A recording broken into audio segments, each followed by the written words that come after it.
Not all weddings go according to plan. Some can't be prepped.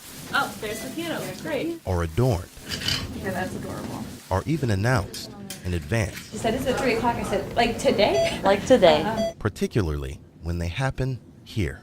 Scott and Ai-chan's wedding wasn't supposed to be until August.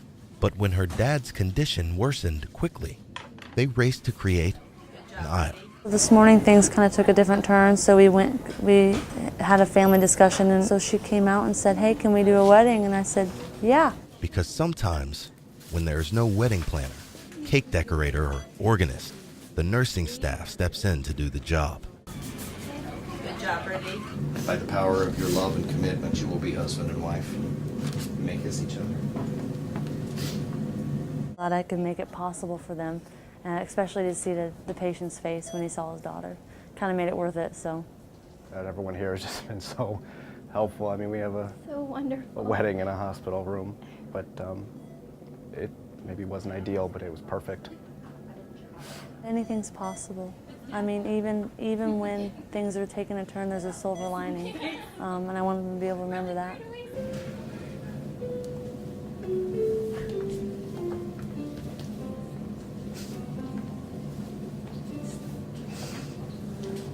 Some chocolate and tea card. Do you want some? Everyone needs a break now and then from work that can be stressful. So Chaplain Florian Commanda helps relieve the pressure with gifts of sugar and spice. It smells good, right? Yeah. Since summer, he's been wheeling around his units serving more than just a cup of tea to employees. Attention is given to patients and families. And, you know, I thought of giving also some kind of attention and support to staff. And especially some of the units that I personally covered, they were very difficult units. How's it been today? The tea card experience, as he calls it, Come and grab some. covers labor and delivery, OB, pediatrics, and the NICU. And the staff is really drinking it up. I was just amazed on the response. The first person that actually encouraged me and donated some money, actually, Dr. Rollo. It's a good refocus and allows us kind of to reset ourselves. So yeah, when Florian's on the floor, there's a lot more smiles, there's a lot more laughs. It's helpful and positive for the unit culture.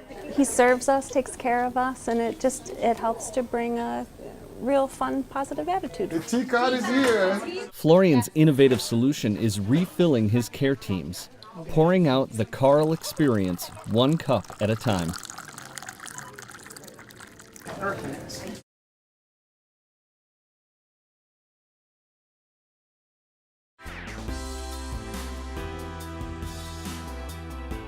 I've been counting since day one. I've delivered 2,095 babies.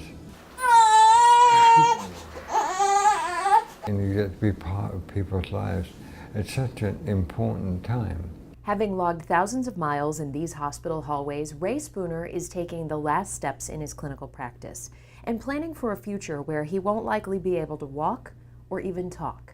He's broken down so many barriers in this community in terms of what a midwife is thought to be. Everybody's screaming in deliveries, but when Ray talks, people listen, and so it's like, now it's time to push. It is somewhat ironic that it is my voice that's being affected, amongst other things. Ray was diagnosed with ALS, amyotrophic lateral sclerosis, or Lou Gehrig's, a neuromuscular disease that takes away a person's ability to move.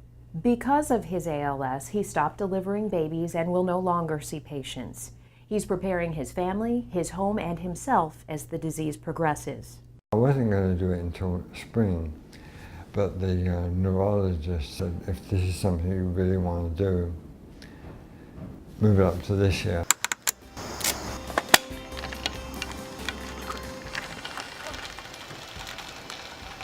Topping the bucket list for Ray, riding his bike on a 3,000+ mile journey from the Pacific to the Atlantic Ocean while he's able. Ray has no use of his left hand. We head out of San Diego and hit mountains. You can't just brake with your right hand, so we have a team of people who are working to adapt Ray's bike. Some people get motion sickness. I get inertia sickness. When Ray does something, he never does it halfway. Why do it? I don't know, why do we do anything? Why do people climb mountains? He's been wanting to ride across the country for years now, and with ALS, he's not doing it alone. Go! There's two aspects of it. There's the fundraising aspect for ALS and MDA, and also gathering resources just to support the logistics of the ride. Those all are going to add up. People have been incredibly generous.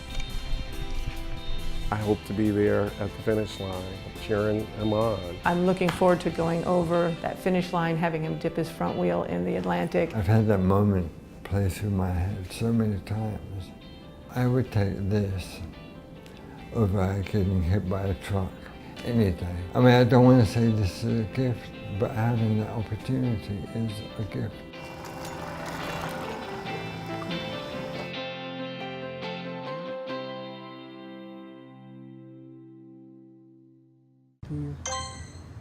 You are looking at Pokemon Go. What you're seeing now is a Pokemon that's called the Hitmonlee that we found out here in Crystal Lake Park.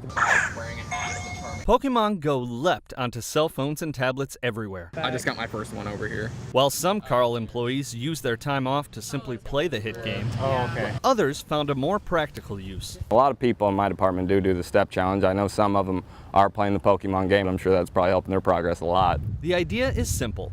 Walk around town to find and collect characters and score points. I think all of them are far away now. But you have to walk, and walk a lot. I've upped my steps from probably 5,000 just on a normal day, just walking around, to easily 10, 15,000. But it isn't just step challenge participants benefiting from the craze. The game helps some patients feel connected during their hospital stay or clinic visit. It gives us a way to kind of relate to our patients, and for our kids, it gives us something to interact with them about. Whether you're into the game or not, everyone at Carl can relate to some key side effects of the Pokemon craze: reaching goals and helping others.